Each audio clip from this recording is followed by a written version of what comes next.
di podcast Menjadi Manusia. Tempat kita ngobrolin hal-hal yang sering kita lakuin tapi jarang kita sadari. Bersama aku Anggita dan partner aku Kirana. Di podcast ini kita bahas tentang kenapa sih manusia harus berinteraksi dan kenapa juga manusia itu sifatnya beda-beda, tergantung mereka berinteraksi dengan siapa. Apakah itu bisa dinyatakan kita sebagai orang yang fake atau semacamnya? Nah, di podcast kali ini yang bertemakan filsafat, relasionalitas, dan interaksi sosial manusia, kita bakal jawab semua kebingungan Kirana dan juga teman-teman semua yang lagi mendengarkan nih. Wah, kayaknya topik ini bakal seru banget sih, bikin kita jadi mikir gimana gitu. Tapi biar seru lagi dan lebih nyambung lagi, di sini kita bakal ditemani dengan mahasiswi dari Fakultas Psikologi Universitas Negeri Jakarta untuk mendalami topik hari ini. Nah, setuju banget nih Kirana. Yuk kita langsung sapa aja nih mereka. Halo teman-teman. Nah, boleh aja kali ya langsung perkenalkan. Oke, halo semuanya, perkenalin aku Mahabatul Aisyah Diop, biasa dipanggil Mahabah. Sebelumnya makasih banyak ya udah ngundang aku kesini. Aku jujur udah gak sabar banget sih pengen bahas tentang topik kali ini, karena dari semalam juga aku udah baca-baca jurnal. Hai Mahabah. Halo, Mahabah. Aku mau kenalan juga ya, nama aku Evangelista, biasa dipanggil Enzi. Dan aku juga dari semalam tuh udah baca-baca dari banyak sumber, dan aku udah ready buat ikut podcast hari ini. Halo Enzi. Halo Enzi. Nah, kalau aku Dinda Aulia, biasa dipanggil Dinda, aku juga udah riset sejak kalian ngehubungin, kayak udah siap banget. Halo Dinda. Halo Dinda. Nah, karena kita udah saling kenal nih, langsung aja kali ya kita masuk ke pembahasan untuk topik kita pada hari ini. Jadi kita bahas dulu nih dari sudut pandang ilmu filsafat mungkin ya. Dari sudut pandang ilmu filsafat baru ke pandangan psikologi. Nah, menurut kamu Kirana, relasionalitas dan interaksi sosial manusia itu apa sih? Atau mungkin teman-teman ada yang tahu? Kalau dari yang aku baca sih ya, relasionalitas itu kayak hubungan manusia sama manusia lainnya. Jadi kayak siapa dan bagaimana kita tuh berinteraksi dengan orang hari ini gitu loh. Gitu. Oke, betul banget Kiren. Selain itu, manusia pada dasarnya adalah makhluk sosial kan. Jadi yang harus berinteraksi sama makhluk lain. Kalau pas zaman filsafat klasik, Aristoteles itu pernah punya istilah yaitu zoon politikon. Artinya manusia adalah makhluk yang hidup bermasyarakat dengan manusia lainnya. Jadi nggak mungkin kita hidup sendirian. Keren. Tapi kalau dilihat zaman sekarang ya, kayaknya kita tuh terlalu mikirin siapa kita gitu. Padahal kan kita itu dari hasil interaksi dengan orang lain ya. Ya, menarik banget ya. Selama ini aku mikirnya kalau aku langsung berelasi gitu. Ternyata kalau relasionalitas itu aku berelasi dulu baru aku ngelakuin itu ya. Ya betul banget sih. Jadi pemikiran tentang relasionalitas ini sebenarnya udah ada sejak lama. Salah satu tokohnya itu Martin Buber. Jadi dia menjelaskan tentang konsep I do dan juga I it. Kalau I it, kita memandang orang itu sebagai objek. Terus kalau I do, kita hadir sepenuhnya dalam interaksi dan melihat orang lain itu sebagai subjek. Menarik banget pemikiran Martin Buber itu ya. Nah, kalau aku taunya itu ada Immanuel Levinas. Nah, tentang relasionalitas itu kalau menurut beliau, jadi saat kita berinteraksi melihat wajah orang lain, jadi yang pertama kita lakukan itu bukan memperkenalkan siapa kita gitu dengan kayak aku ini orangnya begini, tapi kita tuh memikirkan kayak orang ini berlaku sesuatu ke kita. Nah, cara kita merespon dia itu gimana? Nah, itu yang mendefinisikan kita sebagai manusia. Kalau di Indonesia sendiri juga ada Prof. Armada Rianto yang juga ngembangin pemikiran tentang relasionalitas. Menurutnya manusia itu bukan aku yang utuh lalu berelasi, tapi justru aku menjadi karena relasi gitu. Pemikiran beliau menarik banget buat aku karena menggabungkan filsafat barat kayak fenomenologi dan hermeneutik dengan pengalaman budaya Indonesia gitu. Aku juga baca tuh bukunya beliau tentang relasionalitas, filsafat fondasi interpretasi tentang aku, teks, lian dan fenomen. Jadi itu ngejelasin bahwa gagasan pada dasarnya manusia itu nggak bisa kita definisikan dengan individu yang terisolasi. Jadi kita harus berinteraksi gitu. Nah kalau di bukunya aku baca sih ada 4 simpul ya, yang tadi aku jelasin, yang sebutin teks, lian, aku, sama fenomen. Ada yang bisa jelasin? Kalian? Ya, aku tahu tuh yang itu. Jadi kalau simple aku teks itu merujuk pada relasi kita dengan simbol, tradisi, dan juga bahasa. Intinya manusia itu selalu menafsirkan sesuatu, dan penafsiran itu dipengaruhi oleh pengalaman kita. Makanya kita tuh nggak bisa atau nggak pernah netral gitu ya ketika berhadapan dengan teks. Oh, betul banget. Kalau yang aku lihat itu lebih ke hubungan etis. Beliau menekankan bahwa orang lain itu bukan objek, tapi subjek yang punya martabat. Relasi ini yang jadi dasar etika rasional yang beliau tawarkan gitu. Dari yang kalian jelasin sih aku nangkepnya dari Profesor Armada Rianto ya. Itu sekilas emang mirip dari konsepnya Emmanuel Levinas. Tapi Armada itu benar-benar menerapkan konsep ini tuh adalah konsep yang hidup dalam budaya kolektif di Indonesia. Benar banget.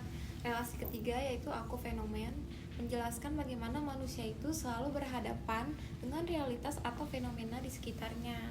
Jadi kita nggak cuma lihat dunia, tapi menafsirkan dan meresponnya. Contohnya kalau misalkan lagi hujan, ada orang yang kesel gitu hujan, tapi ada juga orang yang bahagia banget kalau hujan. Bagian ini berarti kelihatan jelas banget ya kaitannya dengan fenomenologi. Kan kalau fenomenologi itu bilang kalau kita tuh selalu hadir dalam dunia dan mengalami dunia tuh secara langsung. Dan juga Profesor Armada menempatkan pengalaman itu sebagai inti dari relasionalitas.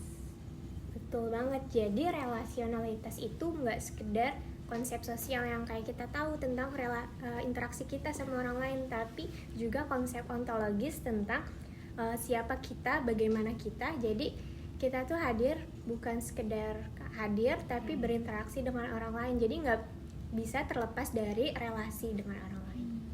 Itu yang bikin pemikiran beliau terasa relevan juga sih sama kita, sama cara kita hidup di Indonesia tuh emang selalu dalam jadikan relasi baik dari budaya, sosial maupun pengalaman keseharian sih.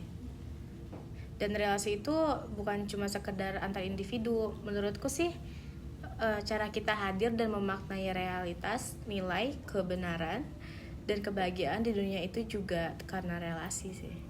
Oke, tuh ya guys. Jadi dari sini bisa kita sadari kalau kita ini bukan pusat dunia. Kita ini hidup dalam jaringan makna yang luas dan tidak bisa terlepas dari orang lain. Jadi jangan berbuat jahat ya kepada orang lain, karena kita nggak tahu suatu saat nanti mungkin kita akan membutuhkan orang itu atau gimana di kemudian harinya. Betul banget. Tapi aku mau nanya nih sama kalian, kalau menurut kalian kenapa sih kita harus berinteraksi? Maksudnya kita kan sendiri juga bisa ya ngerasain bahagia, nyaman. Kalau interaksi justru kadang ada orang yang jahat. Jadi kenapa kita harus interaksi? Nah, kalau dari aku baca-baca nih, ini tuh pernah dibahas pas masa filsafat klasik. Waktu itu Aristoteles berpendapat kalau manusia sebenarnya nggak bisa mencapai kebahagiaannya tanpa orang lain. Apa yang kita anggap sebagai kebahagiaan, kayak kekayaan, kehormatan, dan status, sebenarnya lebih dari hal itu. Jadi misalkan kalau ada seorang ayah yang melihat istri atau anaknya menderita, itu pasti ayahnya itu nggak mungkin bahagia. Setuju banget sih. Menurutku sih kebahagiaan tuh dekat banget ya sama manusia. Kebahagiaan itu termasuk aktivitas yang baik yang kita lakukan, bisa dinikmati dalam relasi dan interaksi dalam sesama. Iya tuh betul banget. Jadi contoh lainnya ya, misal aku nolong orang dan aku nih bahagia gitu karena aku udah berhasil nolong orang, dia juga bahagia dong karena ditolong. Dan itu tuh terjadi karena ya aku ngerasa terhubung dengan orang itu. Gitu sih. Ya menarik banget ya. Ternyata bahkan kebahagiaan pun gak bisa lepas ya dari relasi. Tapi aku jadi penasaran banget nih, kalau dari sisi psikologi, gimana sih cara ilmu ini ngejelasin kenapa relasi bisa kayak sedalam ini pengaruhnya ke dalam diri kita gitu. Nah, kalau kita lihat dari perspektif psikologi, sebenarnya ada bidang yang mendalami hal tersebut gitu. Itu namanya psikologi sosial. Nah, kalau di psikologi sosial itu, setauku dia ngejelasin tentang ternyata perilaku kita yang baik disadari ataupun gak disadari itu ternyata hasil dari interaksi kita sama orang lain. Jadi gimana aku sekarang interaksi sama kalian itu hasil dari aku dulu interaksi sama siapa aja gitu. Menarik ya. Dan juga ternyata tokoh-tokoh filsafat Yunani kayak Aristoteles yang tadi kita udah bahas tuh, terus juga ide dari Al-Farabi dan juga Plato, itu tuh idenya sangat berpengaruh loh dalam perkembangan psikologi sosial ini. Iya betul banget Enzi. Kalau peran mereka itu kalau di Plato bicara itu tentang fungsi kelompok dan hidup bersama. Sedangkan kalau Al-Farabi menegaskan manusia tidak bisa mencapai kesempurnaan sendirian. Jadi hidup bersama itu memang alami. Nah, dari pemikiran-pemikiran inilah berkembang lebih lanjut menjadi psikologi sosial yang dibawakan oleh Auguste Comte. Lalu berkembang lebih pesat karena banyak topik-topik psikologi sosial yang mulai bermunculan dan juga banyak dibicarakan lah gitu. Jadi jadi begitu. Ternyata psikologi sosial lahir dari tokoh-tokoh filsafat. Kalau di psikologi kan kita mempelajari tentang kepribadian dan proses mental nih. Kalau di psikologi sosial berarti bisa jelasin bagaimana manusia berpikir, merasa, bertindak karena kehadiran orang lain dong.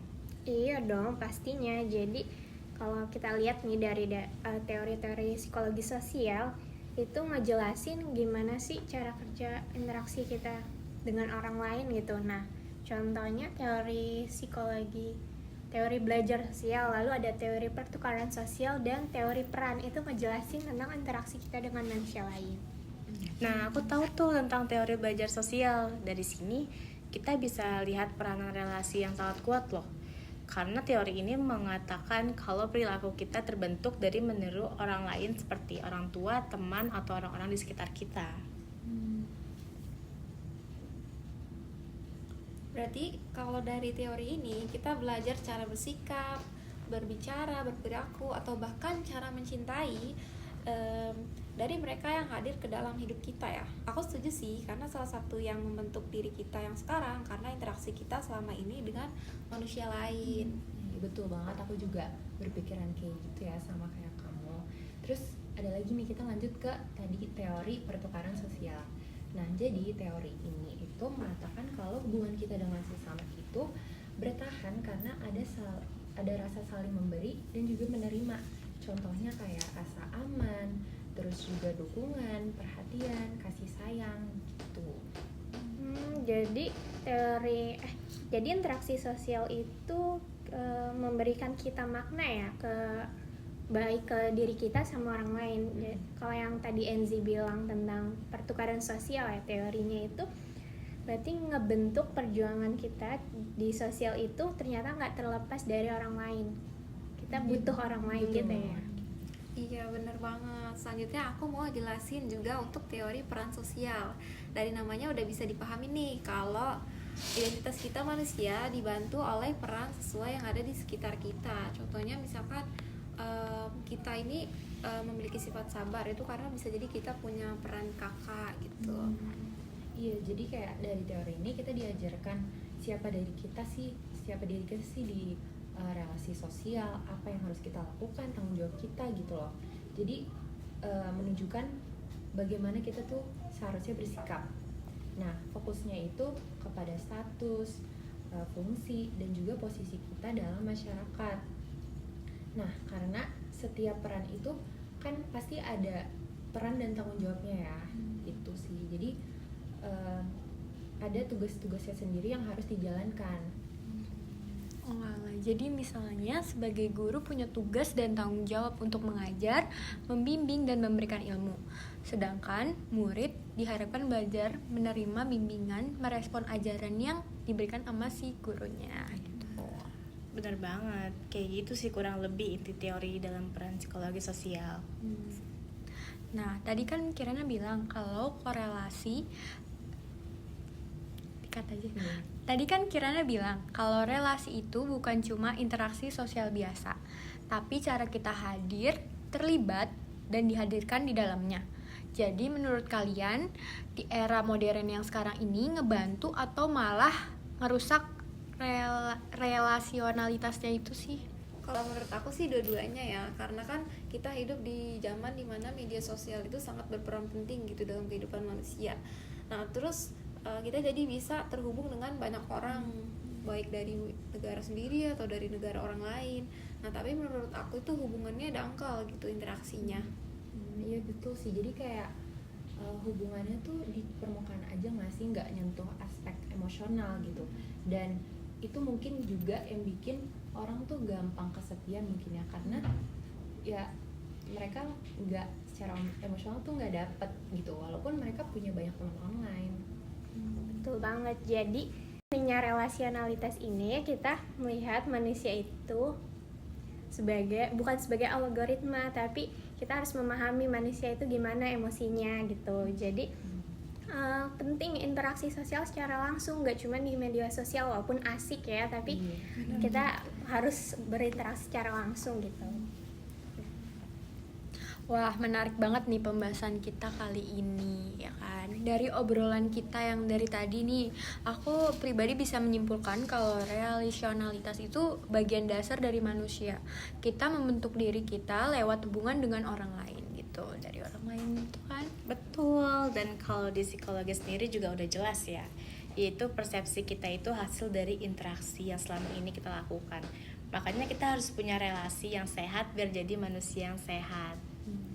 Betul banget, dan semoga ya setelah podcast ini kita jadi sadar kalau interaksi yang kita lakukan sekecil apapun itu dampaknya ternyata bisa besar, baik untuk diri kita sendiri ataupun orang lain. Kalau bukan di masa sekarang mungkin di masa nanti gitu. Nah ya itu makanya kita jangan jadi lian yang merusak relasi atau merugikan orang lain ya. Iya, atau malah bikin orang itu, atau bikin malah ruang digital dan interaksinya itu jadi toksik gitu. Pokoknya relasi itu harus dijaga ya guys, karena itu yang bikin kita jadi manusia yang hebat dan maju, yang sehat, yang wow pokoknya guys. Nah, oke, terima kasih sudah mendengarkan podcast kami. Terima kasih juga untuk teman-teman mahasiswa psikologi Universitas Negeri Jakarta yang dari tadi udah nemenin kita nih, kan? Terima kasih ya. Aku Anggita dan aku Kirana pamit undur diri. sampai jumpa di episode lainnya. Bye bye.